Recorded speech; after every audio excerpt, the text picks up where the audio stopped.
Business promotions అయినా personal promotions అయినా peak స్థాయిలో జరగాలంటే ఎన్ఎస్ఆర్ ప్రమోషన్స్ విభాగాన్ని సంప్రదించండి. Social media చంపేస్తోంది. ఇన్స్టాగ్రామ్ సరదాలు జీవితాలు నాశనం చేస్తున్నాయి. ఫేస్బుక్ పరిచయాలు బెడ్రూమ్ వరకు వస్తున్నాయి. ఆ తర్వాతే బతుకులు బజార్న పడి అగమ్య గోచరంగా మారుతున్నాయి. అందుకే సోషల్ మీడియా చంపేస్తోంది అనాల్సి వస్తోంది. ఇన్స్టా, ఫేస్బుక్, వాట్సాప్, టెలిగ్రామ్ ఏ ప్లాట్ఫామ్ అయినా సరే ఆ పరిచయాలు కుటుంబాల్లో అల్లకల్లోలం సృష్టిస్తున్నాయి. కాపురాల్లో చిచ్చు పెడుతున్నాయి. బంధాలను చెడగొడుతున్నాయి. బతుకులను ఆగం చేస్తున్నాయి. వరంగల్లోనూ అలాంటిదే ఓ సంఘటన జరిగింది. ఇన్స్టాగ్రామ్ రీల్స్ చేసుకునే ఓ అమ్మాయి, వైద్య వృత్తిలో కొనసాగుతున్న ఓ వివాహితుడు ఇద్దరిని ఇన్స్టాగ్రామ్ కలిపింది. డాక్టర్ సృజన్, బుట్టబొమ్మ అని పిలువబడే బానోతు శృతి, వీరిద్దరి పరిచయం ఎంతవరకు వెళ్ళిందంటే ఆ డాక్టర్ భార్యని విడాకులు అడిగేంత వరకు, బుట్టబొమ్మ శృతి ఓ అమాయకురాలి చావుకు కారణమయ్యేంత వరకు. కార్డియాలజిస్ట్ డాక్టర్ సృజన్, బుట్టబొమ్మ బానోతు శృతి మధ్య ఎఫ్ఐఆర్ కొనసాగిందని, ఆ విషయంలో భార్యాభర్తల మధ్య తరచూ గొడవ జరిగేదని, ముఖ్యంగా డాక్టర్ సృజన్ తన భార్య ప్రత్యూషను విడాకులు ఇవ్వాలని వేధించేవాడట. ఆ క్రమంలో ప్రత్యూషను మానసికంగా, శారీరకంగా ఎంతో హింసించేవాడని చెబుతున్నారు. ఈ నేపథ్యంలోనే నిన్న ఆదివారం సాయంత్రం డాక్టర్ ప్రత్యూష సూసైడ్ చేసుకోవడం కుటుంబ సభ్యులను తీవ్ర విషాదంలో ముంచింది. అయితే ఆమె ఆత్మహత్యకు కారణం తెలిసాక సమాజంలో సోషల్ మీడియా రేపుతున్న చిచ్చు ఎంత దారుణంగా ఉంటుందో అనే విషయం పైన చర్చ జరగడం మొదలైంది. ఇప్పుడు సూసైడ్ చేసుకున్న డాక్టర్ ప్రత్యూష అమ్మా నాన్న ఏం చెప్పారో చూద్దాం. నమస్తే, నేను మీ ప్రత్యూష, మీరు చూస్తున్నారు ఎన్ఎస్ఆర్ న్యూస్. ప్రస్తుతం మనం ఎంజిఎం మార్చరీ దగ్గర అయితే ఉండడం జరిగింది. డాక్టర్ ప్రత్యూష అయితే ఆత్మహత్య అయితే చేసుకోవడం జరిగింది. సో ఆత్మహత్య గల కారణాలు ఏంటి అని వాళ్ళ తల్లిదండ్రులను అడిగే ప్రయత్నం అయితే చేద్దాం. ఎవరైతే చనిపోయారో డాక్టర్ ప్రత్యూష వాళ్ళ నాన్నగారితో అయితే మనం ఉన్నాం. అసలు ఏం జరిగింది అనే విషయాన్ని అయితే తన మాటల్లో అడిగి తెలుసుకునే ప్రయత్నం చేద్దాం. నా కూతురు డాక్టర్ ప్రత్యూషను 2017 సంవత్సరం లోపల డాక్టర్ అల్లాడి సృజన్ అని సిటీ అసిస్టెంట్ ప్రొఫెసర్గా కేఎంసీలో పనిచేస్తున్న వ్యక్తికి, అదేవిధంగా మెడికవర్ హాస్పిటల్లో కన్సల్టెంట్గా పనిచేస్తున్నటువంటి వ్యక్తికి ఇచ్చి పెళ్లి చేయడం జరిగింది. 2018లో నాకు ఒక పెద్ద మన్మరాలు పుట్టడం జరిగింది ఫస్ట్. తర్వాత మొన్న ఈ జనవరి 1న చిన్న మన్మరాలు పుట్టడం జరిగింది. హాయిగా ఉన్నారు, మంచిగా జీవితంలో మంచిగా సంతోషంగా ఉన్నారని మేము భావిస్తున్న తరుణం లోపల మెడికవర్ హాస్పిటల్ ఓపెనింగ్కు వచ్చి కొన్ని ఇంటర్వ్యూలు చేసినటువంటి ఒక అమ్మాయి, అంటే స్త్రీ జాతికే ఒక కలంకమైనటువంటి ఒక బానోతు శృతి అనే ఒక అమ్మాయి, బుట్టబొమ్మ ఇన్స్టాగ్రామ్ లోపల బుట్టబొమ్మ 17 అని చెప్పి ఉన్నటువంటి ఈ అమ్మాయి రీల్స్ చేసి దాంట్లో పెడతా ఉంటుంది. అటువంటి ఆ అమ్మాయి వచ్చి మాలుడైనటువంటి ఈ డాక్టర్ సృజన్ను ఇంటర్వ్యూ చేయడం జరిగింది. ఈయనతో పాటు ఇంకో నలుగురిని చేసి అందులో ఇక ఆయన ఈయన ట్రాప్లో పడి కంప్లీట్గా నా బిడ్డను, నా మన్మరాళ్ళను, వాళ్ళను నిర్లక్ష్యం చేసి ఒక రకమైన చిత్రహింసలకు గురి చేసుకుంటూ చేయడం జరిగింది. ఈ అమ్మాయి ఉంది అని మీకు ముందుగానే తెలుసా అంకుల్, లేకపోతే ఈ మధ్య ఏమైనా? ఈ మధ్యలోనే అని అంటే మాకు తెలిసింది ఏప్రిల్ మేలో మాకు తెలిసింది ఈ విషయం. నా బిడ్డకు ముందు తెలుసు, కానీ నేను ఒక పేషెంట్ను, హార్ట్ పేషెంట్ను కాబట్టి నా బిడ్డ ఏమనుకున్నదంటే, నాకు మా నాన్నకు చెప్తే ఆయన ఎక్కడ ఏమవుతాడో అనే భయంతో తను చెప్పకుండా తన మనసులో పెట్టుకొని తను నిలదీస్తూనే వచ్చింది, తనను అడుగుతూనే వచ్చింది, తను మారుతాడు అని వెయిట్ చేసుకుంటూ వచ్చినా కూడా దరిద్రుడు మారకుండా ఇంకా నువ్వు మాట్లాడితే, నువ్వు అడిగితే నేను తప్పనిసరిగా దాన్ని పెళ్లి చేసుకుంటా, లేకపోతే దాన్ని నీకు డైవర్స్ ఇచ్చేస్తా అని చెప్పి ఇట్లా చిత్రహింసలు చేయడం జరిగింది, కొట్టడం జరిగింది, ఎన్నోసార్లు తిట్టడం జరిగింది. ఇవన్నీ కూడా మాకు ఈ మధ్యలో ఇప్పుడు తెలిసినాయి. ఇవన్నీ కూడా అటువంటి వ్యక్తి ఏం చేసిందంటే, ఇవన్నీ కూడా తను మాకు చెప్పక వాళ్ళ అత్తమామలకు చెప్తే, ఆ అత్తమామలు కూడా ఎటువంటి దౌర్భాగ్యులు అంటే, మా అబ్బాయికి బుద్ధి చెప్పాల్సింది పోయి, మా అబ్బాయి పెద్ద డాక్టరు, మా అబ్బాయి మగాడు, ఇలాంటి స్నేహాలు, ఇలాంటి స్నేహితులు బోలెడు మంది ఉంటారు, వాళ్ళని పట్టించుకోవద్దు నువ్వు అని చెప్పి ఎదురు బూతులు తిట్టి కొట్టడం జరిగింది. ఆ విషయాన్ని కూడా అది మనసులో పెట్టుకొని బాగా డిప్రెషన్కు గురైపోయి, నిన్న మధ్యాహ్నం ఏం జరిగింది అనేది మాకు తెలియదు. మొన్ననేమో పొద్దున్నే వీళ్ళ ప్రీ ప్లాన్డ్ అనేది మాకు అర్థమవుతా ఉన్నది. ఎట్లా అనంటే 7 సంవత్సరాల మన్మరాలను, 7 నెలల మన్మరాలను, 7 నెలల పాపను ఎవరన్నా తల్లికి దూరం చేస్తారా? తల్లి దగ్గరికి వెళ్ళి దూరం చేస్తారా?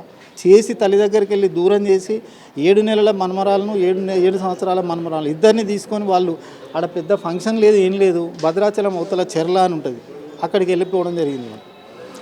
వాళ్ళేమో శనివారం వెళ్ళిపోయిండ్రు, ఆదివారం ఈవినింగ్ 4:30కు వీడి పని చేయడం జరిగింది. ఇది మీకు మిస్టీరియస్ అంటే మీరు పిల్లల్ని తీసుకెళ్లిన విషయం మీకు ఏమైనా తెలుసా ముందుగా? తెల్లవారి ముందు తెలియదు, తెల్లవారి అడిగేసరికి తీసుకెళ్ళిపోయినారు వాళ్ళు.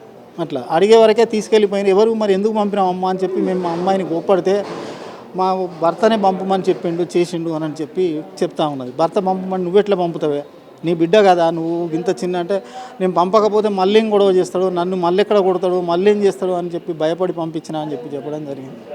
ఆ తర్వాత అక్కడ పోయి చూస్తే అది బయట నుండి ఓపెన్ చేసే డోరు, ఆ డోర్ను పలగొట్టి ఒక సీన్ క్రియేట్ చేసి లోపలనేమో హ్యాంగింగ్ చేసుకున్నదని చెప్తున్నాడు. హ్యాంగింగ్ చేసుకున్న బాడీని ముట్టుకోవద్దు చనిపోయి ఉంటే.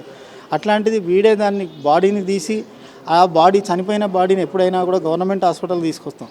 అది కూడా వాడు ఒక గవర్నమెంట్ సర్వీస్లో ఉన్నాడు. ఇప్పుడు ఉన్నవాడికి తెలిసినా కూడా వాడు ఎన్ఎస్ఆర్ అపోలో హాస్పిటల్ తీసుకుపోయి పెట్టి మాకు కూడా ఇన్ఫామ్ చేయకుండా పక్కింటి వాళ్ళకి తెలిసి వాళ్ళు ఇన్ఫామ్ చేయడం జరిగింది. తెలిస్తే మేము అక్కడికి పోయేసరికి నా బిడ్డ ఒంటి మీద రకరకాల గాయాలు మొత్తం ఉన్నాయి.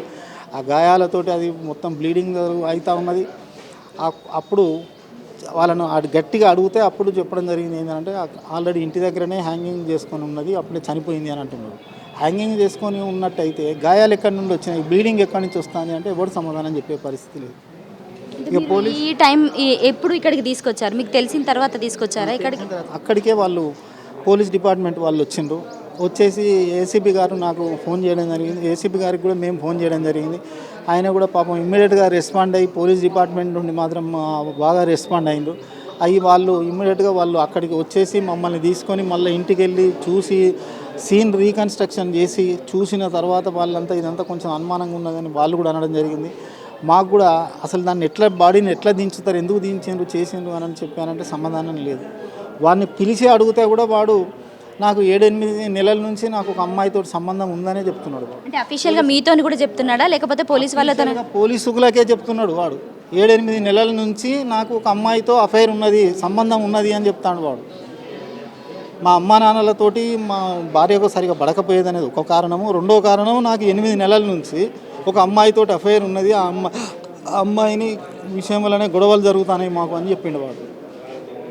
నేను అనేది ఏంటంటే అటువంటి నీచుని, ఒక పవిత్రమైన వైద్య వృత్తికే కలంకం తెచ్చినటువంటి వాని పట్టాన్ని రద్దు చేయాలి. ఇంకొక డాక్టర్ ఎవడు కూడా ఇలాంటి అమ్మాయిలకు ఇట్లాంటి అన్యాయం చేయొద్దు. ఆ తల్లిదండ్రుల మీద శిక్ష చేయాలి. అలాగే ఒక ఆడదానికి ఆడదే శత్రువు అని చెప్పి అనే విధంగా ఉన్నది. ఈ భానుమతి శృతి మీద కూడా కఠిన చర్యలు తీసుకోవాలని చెప్పి మనస్ఫూర్తిగా కోరుకుంటున్నాను. డాక్టర్ ప్రత్యూష వాళ్ళ మమ్మీతో అయితే మనం ఉన్నాము. అసలు ఏం జరిగింది, తనకి ఏం తెలుసు అనే విషయాన్ని అయితే మనం అడిగి తెలుసుకునే ప్రయత్నం చేద్దాం. అమ్మ చెప్పండి. డాక్టర్ ప్రత్యూషకి డాక్టర్ అల్లాడి సృజన్ సిటీ సర్జన్ ఇచ్చి 2017లో మ్యారేజ్ చేసినాం. ఆగస్టు 17th మ్యారేజ్ అయినాక 18th పెద్ద మనవరాలు పుట్టింది. మొన్న జనవరి 1st సెకండ్ మనవరాలు పుట్టిందమ్మ. ఒక 10-11 months నుంచి భానుమతి శృతి అన్న ఆమెతో బుట్టబొమ్మ ఇన్స్టాగ్రామ్ పరిచయం అయ్యి ఇక దానితో తిరుక్కుంటూ టార్చర్ బాగా పెట్టాడు. డైవర్స్ కావాలని, అదని ఇదని, ఇక దాన్ని చేసుకోవాలని, డైవర్స్ కావాలి అని, ఇది నేను డైవర్స్ ఇయ్యాను అని మా టార్చర్ బాగా పెట్టాడు. వాళ్ళ అత్తమామలకి మాకు చెప్పకపోయినా ముందు వాళ్ళ అత్తమామలకి చెప్పుకుంటే వాళ్ళు మొగడు అన్న తిరుగుతాడు, అట్లాంటిది ఏం లేదు, ఏదో ఫ్రెండ్స్గా తిరుగుతున్నారు కావచ్చు, మొగడు తిరుగుతాడు, దానికి నువ్వు అనడం కరెక్ట్ కాదు అది ఇదని దాన్ని బాగా టార్చర్ పెట్టారు. తల్లి తండ్రి కొడుకు ఒక్కటయ్యి దీన్ని మానసికంగా బాగా టార్చర్ పెట్టారు. బిడ్డ మాకు చెప్పలేదు. సాటర్డే మార్నింగ్ 6 నెలల పాపను, 7 years పెద్ద పాప, ఆ పాపని 7 months పాపను కూడా వాళ్ళు అక్కడికి తీసుకెళ్ళిపోయారు. ప్లానెడ్గా ముందు పిల్లల్ని అక్కడ పంపించేసి నా కూతుర్ని నిన్న చంపేశాడు. అంటే 7 months పాప ఫీడింగ్ కదా, బాటిల్ ఫీడింగ్. మేము అన్నాము పాపని, ఎంత బాటిల్ ఫీడింగ్ అయినా అక్కడ పంపొద్దే అంటే, అమ్మ వాడు పంపిస్తున్నాడు వాళ్ళ అమ్మ వాళ్ళతోనూ, వాళ్ళ అక్కడ ఎవరో చూస్తారట అంటే వాళ్ళే వచ్చి చూడాలి కానీ చిన్నపిల్ల 1 year కూడా కాదు, ఎట్లా పంపిస్తామే అంటే, ఇవాడు ఇప్పుడు పంపకపోతే మళ్ళీ అదొక పెద్ద గొడవ చేస్తాడమ్మా, అసలే న్యూస్ అని చికాగ్గా ఉన్నది అని చెప్పి పంపిస్తున్నా అని చెప్పింది. ఈ విషయంలోనే ఈ బుట్టబొమ్మ అనే విషయం టాపిక్ వల్లనే ఇలాంటి వేధింపులు ఏమైనా అయినాయా ఇంతకు ముందు కానీ, కట్నం కానీ? ఇంతకు ముందు ఏం లేవమ్మా. ఎప్పుడైతే ఈ బుట్టబొమ్మ అన్నది భానుమతి శృతి ఎంటర్ అయిందో అప్పటి నుంచే దానికి టార్చర్ స్టార్ట్ అయింది. అది కూడా కట్నం విషయంలో ఎలాంటి ప్రాబ్లం ఏం లేవమ్మా. వాళ్ళు అన్ని మేమే మస్తు వాళ్ళు మస్తు రేమగుండే మంచిగా చూసుకున్నాం. ఇది ఎప్పుడైతే ఎంటర్ అయిందో అప్పటి నుంచి ఇక డైవర్స్ కావాలనే టార్చరు, మాట్లాడకుండా ఉండడము. అంటే పర్సనల్గా మీకేమైనా చెప్పిందమ్మా అంటే ఇట్లా? చెప్పలేదమ్మా, చెప్పలేదు. మాకు మొన్ననే తెలిసింది. వాళ్ళ అత్త మామకు చెప్పింది ముందు కొడుకుని మారుస్తారు అని. వాళ్ళేమో మగవాడు అట్లనే తిరుగుతాడు, అడ్జస్ట్ అయిపోవాలి, తిరగాలని దీన్ని తిట్టి దీన్నే టార్చర్ పెట్టిండ్రు. ముగ్గురు ఒకటై దీంతో మాట్లాడకపోవడు, వేరే పర్సన్ చూసినట్టు చూడడము. అంటే వచ్చాయమ్మా అని చెప్పిన, నువ్వంత కష్టపడొద్దమ్మా, నేను చూసుకుంటా వచ్చాయంటే next month August 17 marriage day, అప్పటి వరకు చూస్తానమ్మా, అప్పటికి మారకపోతే మంచి మాటలు చెప్తాను వాడికి, మారకపోతే ఇక వచ్చేస్తానమ్మా పిల్లల్ని తీసుకుని అన్నది. కానీ ఈ లోపలనే దాన్ని చంపేశాడు. వాడిని అతి కఠినంగా శిక్షించాలి, బయటికి రావద్దు. వాడు మెడికల్ కౌన్సిలర్, వాడు సర్టిఫికేట్ కూడా రద్దు చేసేయాలి. వాళ్ళ అమ్మ నాన్ని భానుమతి శృతిని కూడా చేసి లోపల వేయాలి, కఠినంగా శిక్షించాలి. నా బిడ్డకి న్యాయం చేయాలమ్మా. చెప్పండి, నిన్నటి నుంచి మనకు జరిగిన ఇష్యూ ఏంటి? నిన్నటి రోజున నేను వేణుగోపాల్, టీఎన్యూసీ వరంగల్ జిల్లా ప్రధాన కార్యదర్శిగా పనిచేస్తాను. ఉద్యోగుల సంఘాల నాయకులు, ముఖ్యంగా టీఎన్యూసీ వరంగల్ జిల్లా అధ్యక్షులు రామకృష్ణ గారి కుమార్తె, చిన్న కుమార్తె, నిన్నటి డాక్టర్ ప్రత్యూష వారి అల్లుడు డాక్టర్ సుజన్, ఇద్దరు కూడా అసంపర్తిలో నివాసం ఉండేది. నిన్నటి రోజున నిన్న సాయంత్రం పూట ఇద్దరి మధ్యలో ఏదో గొడవ కావడం, గత కొన్ని రోజులుగా వాళ్ళిద్దరి మధ్యలో ఉన్నటువంటి తగాదాలు, అంటే ఆ డాక్టర్ గారికి వేరే అమ్మాయితోని అక్రమ సంబంధం ఉండడం, తర్వాత ఆ అమ్మాయిని తీసుకొని బయట తిరగడం అనేటి ఆ అమ్మాయికి నచ్చకుండా, అంటే ఈమె కూడా డాక్టర్గా నచ్చకపోవడం, భర్తను మందలిచ్చినా కూడా తానే అంటే కొంత నమ్మించి మోసం చేయడం అన్నట్టుగా. ఏంటంటే నేను లేదు మార్చిపోయినా అని పూర్తిగా అని చెప్పి ఒక సైడ్గా, అంటే నేను నా వేళ నేను పోతున్నా, నేను నీకు అన్యాయం చేయనే విషయాన్ని తీసుకురావడం. కానీ ఆయన మళ్ళీ ఈ మధ్యకాలంలో మళ్ళీ ఆమెతో తిరగడం చేయడం వల్ల రీసెంట్గా కూడా మొన్న భద్రకాళికి ఏదో ఉత్సవాలు జరిగితే ఆమెను తీసుకొని పోయిండు అనేది ఆయనే చెప్తా ఉన్నాడు. ఇట్లా పోవడం వల్లనే ఆమె మనస్తాపం చెంది, నువ్వు రావద్దు, నా ఇంటికి రావద్దు, మొత్తం ఇబ్బందిగా ఉంది, నాకు అసలు మెంటల్గా ఇబ్బందిగా ఉన్నా అన్నా కూడా, లేదు నువ్వు అవసరమైతే నిన్ను వదులుకున్నాక సిద్ధంగా నేను ఆమెను వదులుకోను అనేది కూడా కర్కశంగా, అంటే ఒక మానవతా దృక్పథం కాకుండా ఆయన ఒక పైశాచికంగా చేయడం నిజంగా చాలా బాధాకరం. ఎందుకంటే ఒక డాక్టర్ హోదాలో ఉండి ఆమె కూడా ఒక ప్రొఫెషన్లో ఉన్నదని ఆమెను కన్విన్స్ చేసుకోకుండా ఎవరైతే ఆ రీల్ చేసేట భానుమతి అని ఆ బుట్టబొమ్మ అలియాస్ బుట్టబొమ్మ అనే ట్రాప్లో పడి ఆమె చేసేట రీల్లోకి అట్రాక్ట్ అయ్యి సమాజంలో ఏ విధంగా పోతుంది అనేది ఇప్పుడు మనం చూస్తూ ఉన్నాం. అట్లా కాకుండా ఆమెను ఒక మంచి పద్ధతిలో భర్తను మార్చుకుంటా నేను ఎవరికి చెప్పొద్దని ఆమె ఉండే. కానీ ఆమెను నమ్మకాన్ని వమ్ము చేసి పూర్తిగా మళ్ళీ ఆమె బట్టే తిరగడం నిజంగా కూడా బాధాకరం. అయినప్పటికీ కూడా నిన్న ఈవినింగ్ ఆయన చెప్పిన ప్రకారంగా నేను బయటికి వేయించిన, నేను వేరే ప్రోగ్రామ్ ఉంటే బయట వేరే బోగతా జలపాతం పోయి వచ్చే వరకు ఇట్లా నువ్వు ఇంటికి రావద్దు అని అన్నది. అయినప్పటికీ కూడా నేను ఇంటికి వచ్చి ఇంటి తలుపులు కొడితే తలుపులు తీయకపోవడం వల్ల నేను గట్టిగా అరవంగానే బయటకు వచ్చి తలుపులు తీసింది. నేను రావద్దన్నా కదా, ఇంటికి ఎందుకు వచ్చినావు నువ్వు అని ఆమె భార్య ఇద్దరు డిస్కషన్ అయింది. అయినప్పటికీ కూడా ఆయన లోపల రాగానే ఇద్దరి మధ్యలో ఏ గలాట జరిగిందో తెలియదు. కాకపోతే ఆమె నేను చనిపోతాను, నువ్వు ఇట్నే చేసి నేను చచ్చిపోతా అంటే, నువ్వు చచ్చినా మంచిదే కానీ నేను నా వేళ నేను పోతా అన్నట్టుగా మాట్లాడడం ఆమె మనస్తాపం చెందిందని అనుకోవచ్చు. ఇమీడియట్లీ ఆమె పైకి ఆ ఇంట్లోనే పై అంతస్తులో పోయి హ్యాంగింగ్ చేసుకునేదని ఈయనే చెప్తాను. కనీసం హ్యాంగింగ్ చేసుకునే విషయాన్ని తల్లిదండ్రులు కానీ వాళ్ళ పేరెంట్స్కి ఇంటిమేషన్ ఇవ్వాలి. కానీ పక్కింటి వాళ్ళకి ఇంటిమేషన్ ఇచ్చి ఆ బాడీని తీసుకొచ్చినావు అనేది ఆయనే మన ఎస్ఐ గారు కూడా వాంగ్మూలం ఇచ్చిండు. అంటే ఆయన వచ్చేసరికి ఈ విధంగా హ్యాంగ్ చేసుకుని ఉందా, లేకపోతే ఈయనతో మాట్లాడిన తర్వాతనే వెళ్ళి హ్యాంగ్ చేసుకుని ఉందా? ఈయనతో మాట్లాడిన తర్వాతనే హ్యాంగింగ్ చేసుకుని, ఆయన ఆపే ప్రయత్నం ఏం చేయలేదు. అంటే లోపల పెట్టి డోర్ వేసుకునేది అంటే, తర్వాత ఈయన చెప్పింది ఏంటంటే నేను కింద ఉన్నా, నేను చేసుకుంటాను పోయింది కానీ చేసుకున్నాను నేను చూడలేదు, ఆమె డోర్ వేసుకునే కదా అనే ఉద్దేశంతో అనుకున్నా. కానీ పోయి మళ్ళీ హ్యామర్ను తర్వాత స్క్రూ డ్రైవర్ పట్టుకపోయి నేను డోరు రంధ్రం చేసే వరకు హ్యాంగ్ చేసుకుని ఉంది. ఎంబటే భయం ఇంటి పక్కల వాళ్ళకి ఫోన్ చేసినా వాళ్ళ పక్కల వాళ్ళు కూడా వచ్చి బాడీని చూసి ఎంబటే దాన్ని నా ఒకంతో కాకపోతే ఇద్దరం కలిసి దాన్ని బాడీని తీసుకొని ఇమీడియట్ తీసుకొని, యాక్చువల్గా ఆమె అప్పుడే చనిపోయి ఉంటుంది. కాకపోతే కావాలని ఒక డాక్టర్గా ఆ ప్రొఫెషన్లో ఉన్నారు కాబట్టి ఏదైనా నేను సిపిఆర్ చేసిన తర్వాత షాక్ ట్రీట్మెంట్ ఇస్తే బాగుంటుంది అనే ఉద్దేశంతో నేను తీసుకుపోయినా అని చెప్పిండు. అదంతా ఆయనకు తెలుసు, ఎందుకంటే ఇక్కడ ఏదో గొడవ జరుగుతున్న ఉద్దేశంతో ఇమీడియట్లీ అక్కడ హాస్పిటల్ కావాలని ఉన్నారు. ఆమె మేము ప్రత్యక్షంగా చూసినా ఆమె ఒంటిపైన గాయం ఏర్పడి ఉన్నది, కట్ చేసి ఉన్నది. అరే ఇట్లా బ్లీడింగ్ అవుతుంది ఏంటో నేనే హాస్పిటల్ స్వయంగా చూసిన, అన్న వాళ్ళకు కూడా చెప్పడం జరిగింది. అదే ఏందనగానే చూసిన, లేదు ఆమె ఎందుకు కట్ చేసుకున్నా అనేది విషయం అది వాళ్ళకి తెలిసి ఉండాలి. ఆ ఇద్దరి మధ్యలో భర్తకును గలాట జరిగి ఉంటుంది అనేది. దానికంటే ముందు ఏంటంటే మొన్న చిన్నపిల్లలు అంటే పెద్ద పాప 7 years, చిన్న పాప 7 months. చిన్న పాపను చిన్న బేబీ ఇద్దరిని తీసుకుని వాళ్ళ అత్త వాళ్ళు వాళ్ళ సొంత ఊరుకు భద్రాచలం తీసుకుపోయినట్టు. అంటే ప్లాన్ ప్రకారంగానే జరిగి ఉంటుందని మా ఉద్దేశం. ఎందుకంటే చిన్నపిల్లలను ఒక 7 నెలల పాపను తల్లి దగ్గర ఉంచకుండా తీసుకుపోవడం అనేది సమాజం కూడా ఒప్పుకోదు. ఎందుకంటే ఈ ఫీడింగ్ ఇచ్చే టైంలో కనీసం అక్కడికి వాళ్ళు తీసుకుపోయిందంటే ఏం జరుగుతుంది అనేది వాళ్ళకే తెలిసి ఉండాలి.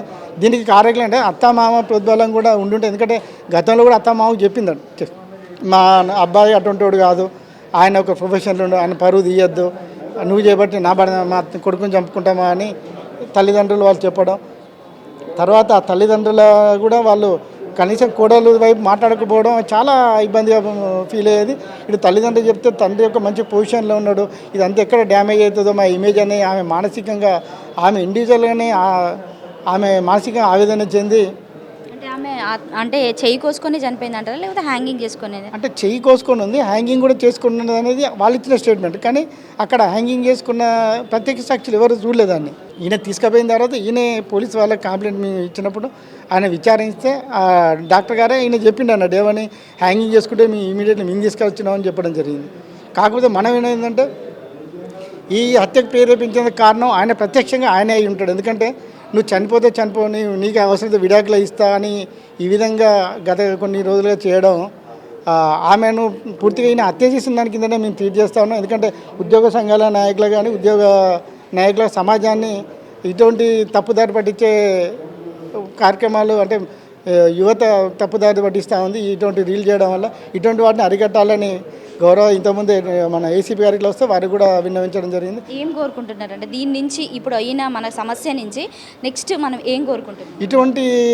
ఇటువంటి ఆత్మ అంటే ఇటువంటి తల్లిదండ్రులకు ఇప్పుడు వచ్చినటువంటి బాధలు ఇంకా ముందుకు రావద్దంటే ఇటువంటి చేసేటువంటి రీల్స్ కానీ లేకపోతే ఇటువంటి అట్రాక్ట్ చేసేటువంటి వారిని కానీ చేయొద్దు సమాజం. అంటే ఇటువంటి రీల్స్ చేయొద్దు అనేది ఒకటి. రెండోది ఏంటంటే ఎవరైతే నేరస్తులు ఉన్నారో ఖచ్చితంగా వారికి శిక్ష పడాలనేది మా ప్రతి ఉద్దేశం. ఎందుకంటే ఇంకొకరు తప్పు చేయకుండా ఉంటారు అనేది మా ఉద్దేశం. కాబట్టి ఖచ్చితంగా ఆ దోషులను వెంబడే కఠినంగా శిక్షించాలి, వాళ్ళ మీద చట్టపరంగా చర్య తీసుకోవాలని కోరుతా ఉన్నాం.